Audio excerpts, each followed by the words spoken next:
Hello and welcome to this second session about 2020 mains paper 2 analysis. This is Harshit Bhardwaj. I'm sure you must have seen the paper 1 analysis I did yesterday. So have a look at that if you haven't. In this video, we'll look at paper 2. Some students feel that paper 2 was a little more difficult than last year. And definitely in 2020, paper 2 is a little more difficult than paper 1. We'll try and figure that out. This is me, Harshit Bhardwaj. I teach English Literature Optional at Unacademy. I'm an author of a HarperCollins book. I've had my master's level education in literature. Before moving any further, there is a very urgent announcement from Unacademy about the batches they're starting for 2021, 22, and 23 aspirants, starting on 1st of February. If you're watching it today, you can still enroll at a discounted fees. That's why I'm sharing it with you, because the fees is going to increase. That's the inside news. If you're preparing for 21, 22, 23, go and check it out. The links are in the description. There is a 1 year GS batch starting on 1st of February for 2022, obviously. They are available both in English and bilingual. And some top educators like Mrinal sir is involved in these long-term batches. Then the 2 year batch is also there for 2023. Same thing, you get all the study material PDFs. Every fourth session is a dedicated doubts clearing session. Because I teach at an academy, so I know how it works. The doubts clearing sessions are very interactive. You can talk to the educators and talk as in during the live video. You can send in your questions and they'll answer it on the video. You get prelims test series as well, part of this course. If you start this, you will be covered for everything. This is all you need, this 2 year GS batch for your preparation. They're also doing this NCERT batches to help you finish the static portion of the syllabus, right? Again, bilingual batches available, English only batches are available. And the most interesting batch that I find is it's this expert batches 2021. In this, the current affairs is covered. The answer writing for GS is covered. This is something for an aspirant if you have done the entire syllabus already, right? And you need to practice your writing. You need to practice your current affairs. That is a fantastic batch for you. Those who are working and cannot attend a full-time batch, this is the weekend batch for you, right? And in this course, your entire syllabus will be covered, so don't worry about it. And as I said, the fees is going to be increased. At the bottom of the screen, there is a 10% discount code. If you apply my code Harsh.Bhardwaj, so you get the 10% discount. So please do check it out because they are going to increase the fees very soon. Now, going back to the paper two. I did paper one analysis yesterday. This is the paper two analysis. First thing to understand is that the format of the question paper remains same. Out of 8 questions in 2 sections, you have to do 5. What is important is that you'll have to do 1 question from each section, which is the compulsory question, and then at least 1 question from each section. You cannot just do one compulsory question and the remaining 4 questions from the other section. Sometimes students do that. Students think they can do that they can just completely skip poetry part and answer all the prose questions of section B, right? So that you cannot do. You'll have to attempt at least 1 question from each section. And yes, answers must be written in English. I don't know, but I have been asked whether we can write the answers of English literature optional in any other language. You cannot do that. Section A of paper 2, compulsory question, is the poetry explanation question. So we have 5 poets in the syllabus, as you might know. W.B. Yeats, T.S. Eliot, W.H. Auden, Philip Larkin, and A.K. Ramanujan. So you'll get 1 question each from all these poets. So there is no rocket science there, but And they're also telling you the names of the poet in the brackets. You need to figure out the poem, right? So for example, this one's from WB8 is Byzantium, if I'm not wrong. Then second one, Eliot's poem. This is from The Journey of Magi. Third one, The Shield of Achilles by W. H. Auden. Fourth one, Afternoons by Philip Larkin. And the fifth one is that river poem, Two Rivers by A.K. Ramanujan. How do you attempt this poetry explanation question in 150 words?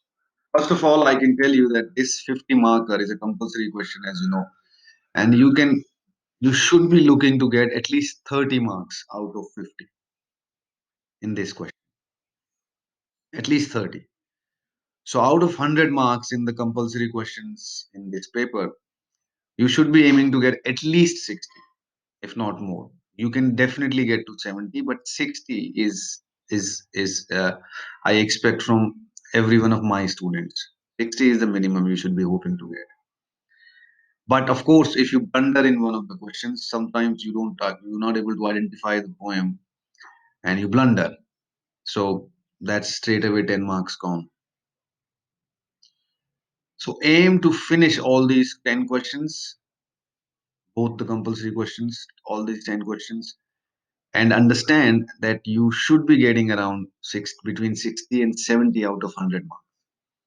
And remember, if you're trying to get to 300, you need 150 marks in this paper out of 250. So if you're aiming to get 60, 65 from this section, all you need is how much out of the rest of the 150 marks? You're looking to get 80 or 90, 80, 85, 90. If you get 60, 65 here and 80, 85, 90 there, you're done. Getting 80, 85, 90 out of 150 seems like an arduous task, but so the building blocks of your score that will determine whether you'll get near to 300 or not is this compulsory question. Actually, both of them, the two compulsory questions. These are the building blocks. You fail these questions, you don't get around 60, 65, you're going to struggle to get anywhere near 150. And you can ask anyone who's attempted this exam that this is the make or break of your scoring. Moving on to the second question. This is the poetry and drama section. First one is discuss W.B. Yeats as a symbolist and romantic poet with specific reference to the poems in the syllabus.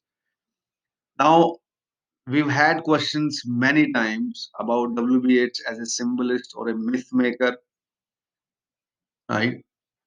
But this is for the first time I'm looking at the phrase romantic poet with specific reference to the poems in the syllabus.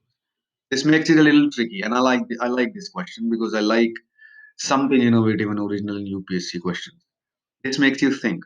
And this is testing both the modernism, your understanding of the modernism, and your understanding of the romantic poetry. What does it mean? What is a romantic poetry? Right. So the one poem that comes straight to my head, which you can use right away in this question, is Easter 1916. Easter 1916 has that romanticism. It romanticizes the idea of martyrdom.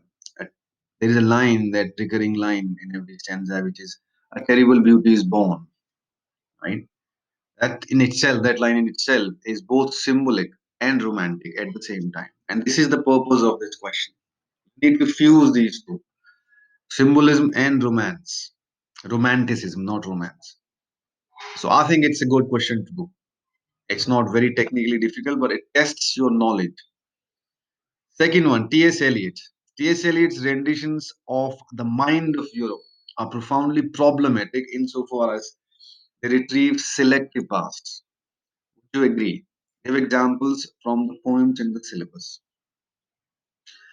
Now, the three poems that we have in the syllabus, T.S. Eliot's poems, Love Song of Alfred Prufrock, Burnt Norton, and The Journey of Magi. In each of these poems, we can see this, where Eliot is retrieving selective pasts. Based on that selective past, he's making or not making an argument. So, what you have to show in this question is how is it problematic? How is it, why is it a modernist problem? That's what you have to figure out. I would rely more on the journey of Magi and Burnt Norton because both of them, journey of Magi is directly recalling and retrieving a selective past about the birth of Jesus and the journey of those Magi. And Burnt Norton talks about a specific uh, past, a specific framework of past from Eliot's or speaker's own life, uh, where he's talking about what might have been and what has been, point to only one point, one direction, which is the present. So he's looking at a specific event in past, his visit to the Burnt Norton Manor with his fiance, and he is pondering upon what might have been things that didn't happen, but if they happened, what would that be? So this retrieval of selective past is a modernist problem because one, it tells you that a modernist mind or the mind of Europe is very uncomfortable with the present scenario. They're not able to acknowledge and accept the problems of the present. But what is problematic in retrieving past is what kind of past they're retrieving and why. So do they go back to an event in past which helps them make sense of the present fragmentation and disillusionment? That's what you have to understand. It is a good question. T.S. Eliot's questions are always invigorative and complicated, but this one's not that difficult, but it's different. So this gets my vote for a brilliant UPSC question. Third one, discuss how the close connection between modernism and difficulty made it appear increasingly isolated, elitist, and apolitical. Now, this is a literary era question. Paper 2 is entirely, at least most of the text are modernist texts. You do not have understanding of modernism, you will not understand this paper, right? So you need pretty good handle over modernism. And if you understand what modernism is, if you understand the features of modernist writings, if you understand the problems that the modernist writers faced, and how those problems and everything else is visible in the texts. So the three keywords at the end of this quote: isolated, increasingly isolated, elitist, and apolitical. I think if you take any one text from the syllabus, let's say I'll take T.S. Eliot's Love Song of Alfred Prufrock. You can apply this quote on Alfred Prufrock, and you can prove how how it appears increasingly isolated, elitist, and apolitical. Now, the question actually, the quote actually is asking you to the close connection between modernism and difficulty made it. So the difficulty of modernism, the inability to really express what it meant to live in that period, what it meant to be a modernist author, that difficulty. So Alfred J. Prufrock, T.S. Eliot did not want it to become an isolated, elitist, and apolitical uh, thing. He just wanted it to showcase his modern psyche. That's all he wanted it.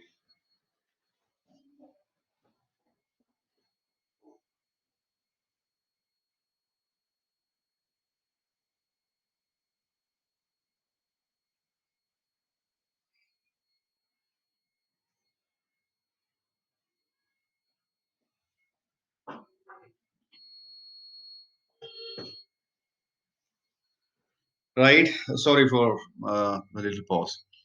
It's not a bad question. You can apply this on Alfred J. Prufrock. You can apply it on definitely Mrs. Dalloway. Again, looks very increasingly isolated, elitist, and apolitical. Right? So pick any couple of texts and you should be able to do this question. But as I said, it requires you to have a pretty good understanding of modernism, which you must have to tackle this paper. Question number 3. I should repeat that neither the private person of the poet, his psychology, nor his so-called social viewpoint are to come into question here. What matters is the poem itself as a philosophical sundial of history. Analyze the poetry of W.H. Auden in the context of this statement. So this statement basically says that the ideology of the poet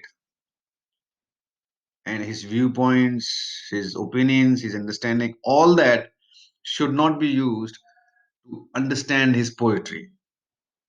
And his poetry is like a philosophical sundial of history. It has a place in history and it comments on the history. And you should read that poem without keep taking into account the ideology of the poet, which is exactly how poetry should be read, right? As I said, if you read a poem, just read the text and try to make sense of it, how it fits in within the context of history. Then you'll understand that poem better. So, with W.H. Audens, we have a couple of poems which are very much a philosophical sundial of history. For example, Partition. It comments on a very important event in the history of India and Pakistan. We also have Shield of Achilles that you can use like this. And the question is basically asking you, can you interpret and understand these poems without taking into account the ideology or the opinion of W.H. Auden? Can you just read those poems and try and understand how they stand as philosophical sundial of history? Right? Different question. All these quotes based questions can sound difficult, but you read the quotes a couple of times and try to figure out what exactly are they trying to ask. And then you find relevant poems or texts from the syllabus to make sense of this. Philip Larkin's poetry tentatively explores the possibility of positive meaning in life. Elucidate the statement with a few illustrations from the prescribed poem. Now, this question of Philip Larkin is a different approach than what they have taken in last, I don't know how many years. Normally, when they ask about Philip Larkin, they ask about nihilism, they ask about the saddest heart in the post-war supermarket. They ask about all the gloom and doom and all the negative realism that surrounds Philip Larkin's poetry. And students read Philip Larkin's poetry in that manner. They're trying to figure out why it's nihilist, uh, why it's negative, why it's all those things. This question is asked coming from the other stream. Possibility of positive meaning in life. But make no mistake, there are a couple of keywords here that should be accounted for. One, tentatively explores. Second, the possibility of positive meaning. So they're not saying that Philip Larkin's poetry is positive. They're saying he tentatively explores and tentatively explores the possibility. So you have to keep this in mind while tackling this question. Good question. Third one. Poets of the 30s are critical of their present and nostalgic for irretrievable past. Argue for or against this statement with specific examples from the poets of the period.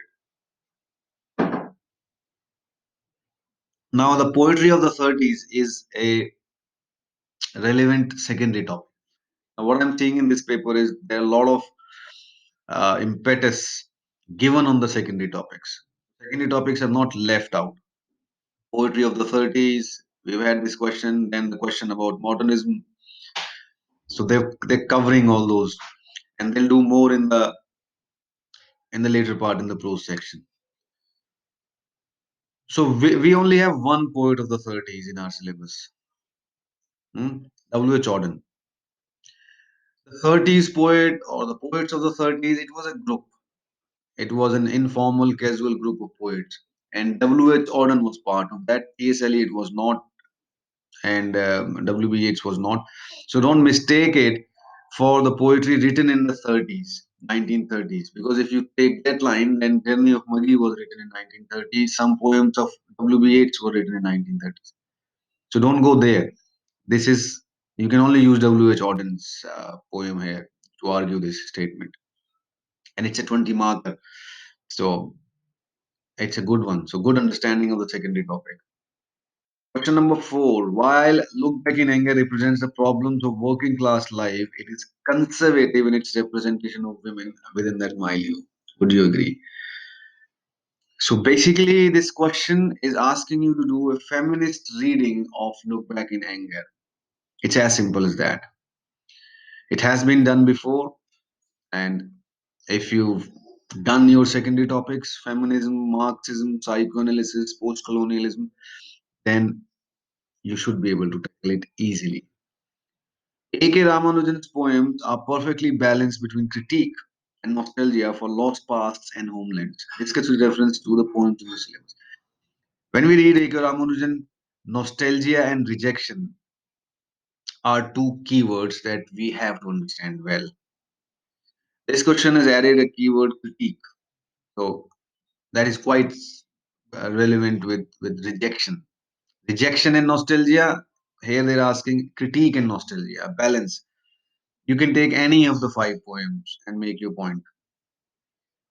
Waiting for Godot is a profound meditation on the triad of arrival, waiting, and death, with emphasis on the despair yet necessity of waiting.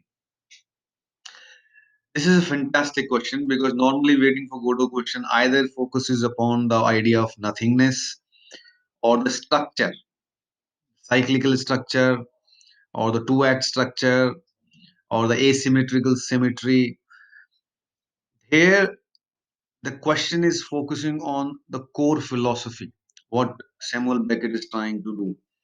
So this triad of arrival, waiting, and death. Read it like birth, waiting, and death, with emphasis on the despair yet necessity of waiting.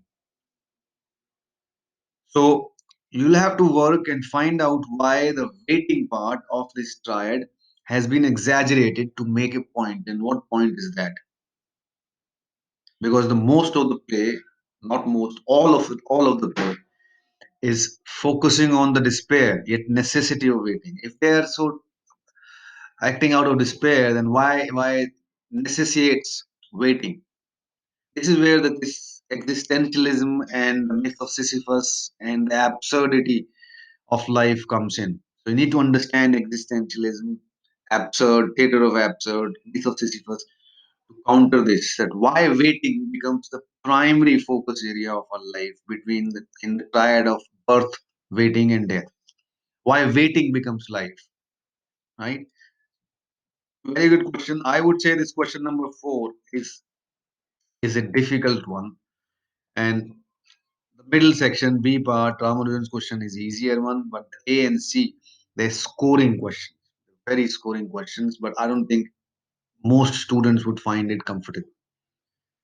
Now moving on to section B, prose section. Answer all of the questions, all of the following. In Lord Jim, Joseph Conrad presents the theme of isolation and search for identity. These short notes, since last year, they changed this last year that now they're giving these short notes in the form of a question. If you can go back to previous past year question papers, you will see that these short notes used to appear like the short notes in paper 1, just a sentence. Now they're framing it like a question, which is a good thing for us. Okay, because we know exactly what to answer. So the difference between this 10 marker question and the 15 marker and 20 marker is this, that this 10 marker is absolutely clear and singular in its approach. There is no ambiguity what they're looking for, right? So it's supposed to be only a 10 marker and you're supposed to answer this. So Joseph Conrad's theme of isolation and search for identity is a basic theme we prepare when we do Joseph Conrad. So it's an easy one. Then discuss the use and significance of epiphanies in a portrait of the artist as a young man. Everyone's read the girl on the beach scene. Everyone's, you know, studied what it means, the symbolic significance of that scene. So this is exactly what this question is asking. The conflict between Gertrude and Walter in Sons and Lovers is often compared to the social conflict between the middle class and the working class. This is a Marxist reading of Sons and Lovers. Very new. I don't remember seeing the Marxist reading of Sons and Lovers, but I teach it in my class. I try to do a Marxist reading, a feminist reading of every text, because these two they can ask for any text. You should be prepared. You should know how to do a Marxist reading or a feminist reading. Next one. For the next 35 years, he was to be a wanderer with no place he could call his own, with no family except that which he was to attempt to trade out of the engulfing world of the Tulsi. Discuss the significance of the statement with reference to the novel.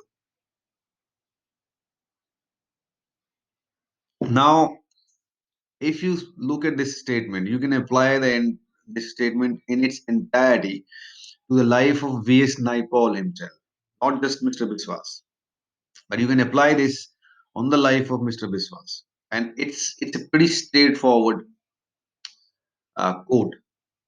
You just need to apply it to Mr. Biswas's life and show how it is relevant, right? Next, discuss the social and political context of human behavior in a passage to India. Primary way of tackling English literature syllabus is to always look at every text in the syllabus from socio, political, cultural, and historical context. Every text. That's how I teach every text, right? As I keep saying that it's not just a test of your literary knowledge.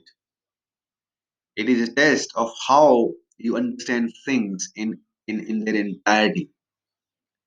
How a classic text written in 1924 called A Passage to India, what are the social and political contexts of this text?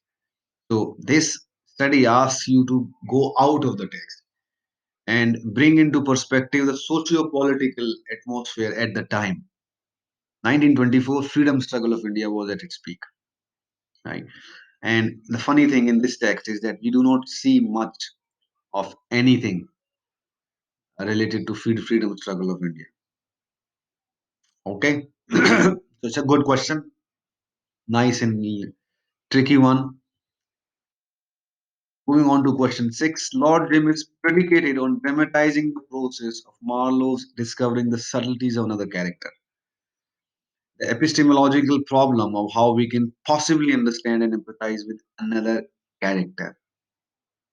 It's a very, very good question, and I say that UPSC gives one or two questions which are just beyond everywhere. This is that question. I actually taught this question last month. Not this question, but this idea last month. And this comes from when how do you study something like this? How do you understand this? So when you look at Lord Jim and you look at the narrative technique of Lord Jim, they have asked a lot of questions on the narrative technique of Lord Jim.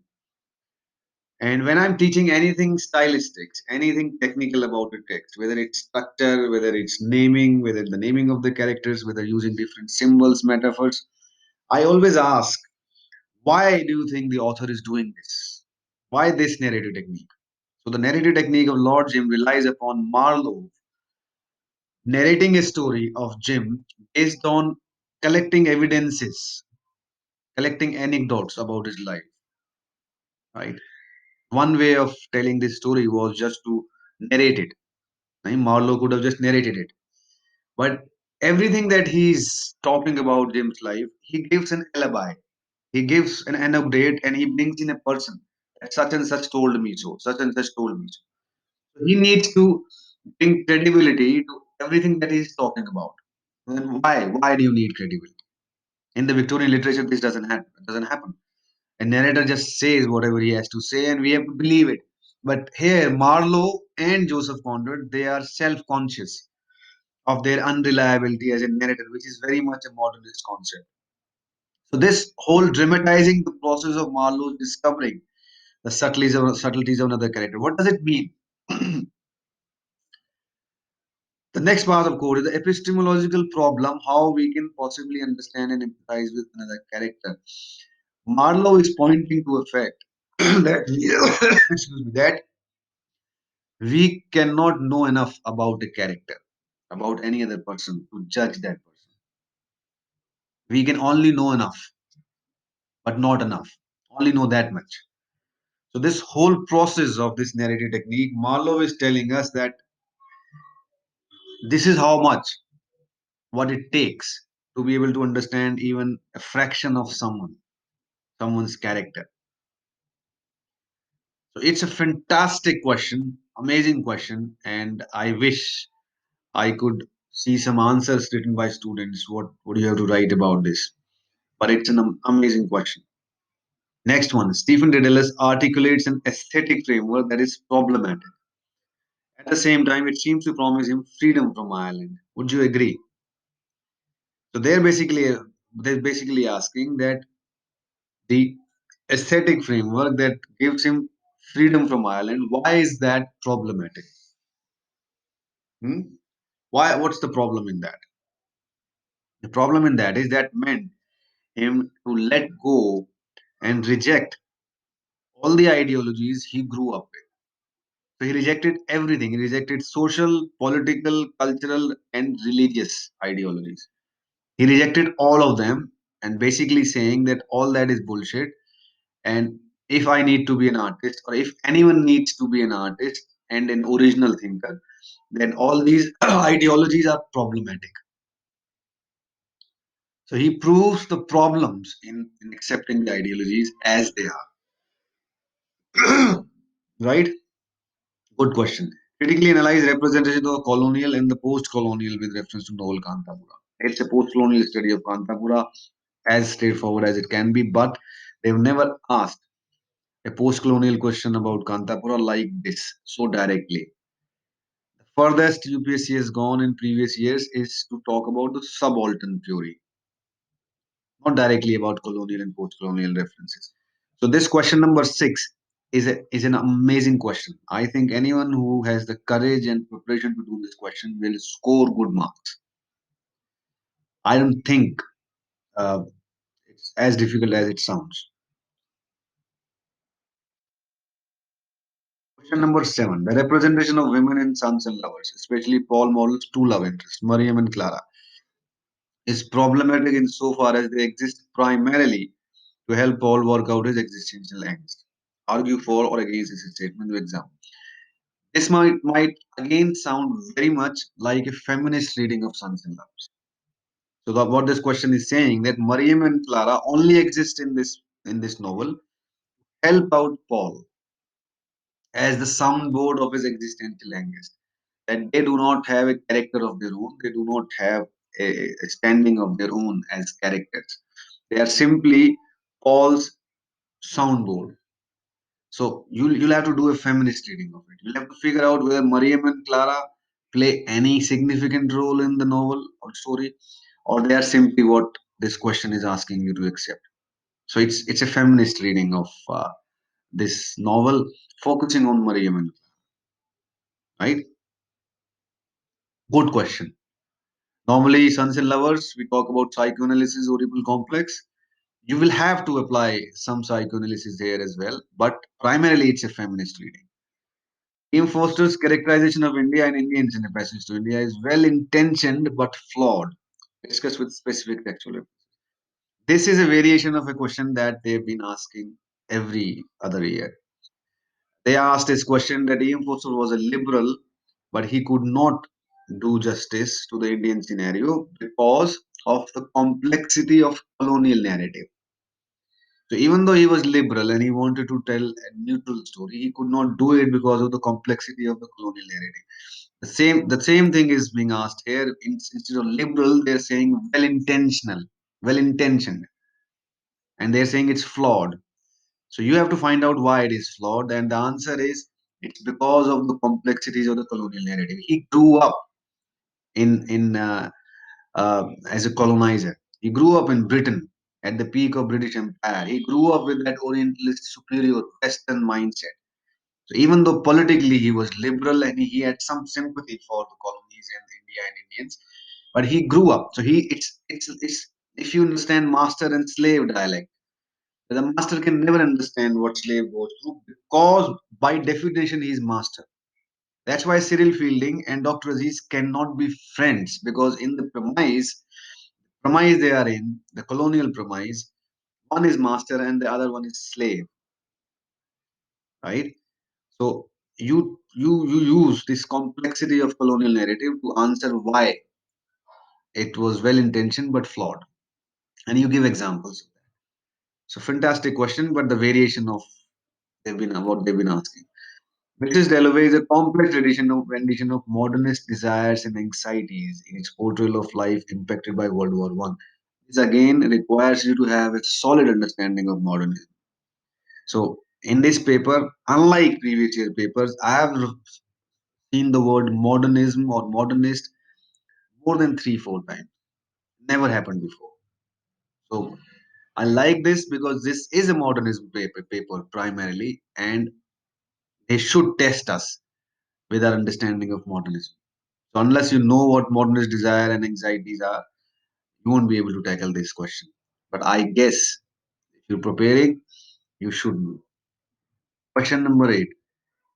Indians can write in English, but they cannot write like the English. Rather, Indian English must become a distinctive and colorful dialect of the language, which time alone will justify. This is from the foreword of Kantapura, or what Raja Rao believed the problems of using the English language to tell an Indian story is, and how he uses English language to tell a very Indian tale, and how he modifies it, what he does, what how he creates that distinctive and colorful dialect of the English language. How he does that. That's what you have to focus on. This is a standard Kantapura question. Realities such as poverty and degradation are made to seem grotesque. Their social and ideological contexts are quite removed. We had a social and political context question, the short notes about access to India. Now we have a social and ideological context for House from Mr. Biswas. So, do you understand what I mean by that? Every text you read, you have to read it within the context of socio political, cultural, and religious context and historical.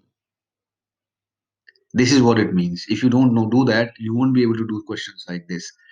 And I'm so glad that what I have been saying for last couple of years, this question paper proves that. This question paper validates my thinking that you don't just focus on the text, you focus on the socio political, cultural, and historical perspectives of it. So, but what they're saying is that realities such as poverty and degradation are made to seem grotesque. Their social and ideological contexts are quite removed. So, in House for Mr. Biswas, they Waste Naipaul is not really focusing on the social and ideological context of the realities of a post-colonial society. So you have to prove that, and it's a big question. It's a big one. I doubt a lot of students attempted this.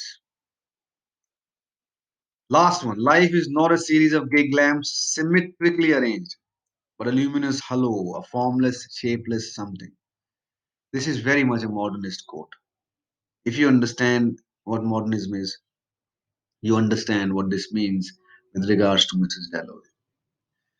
So I'll say that this question paper is trickier than last year. Definitely trickier. Definitely.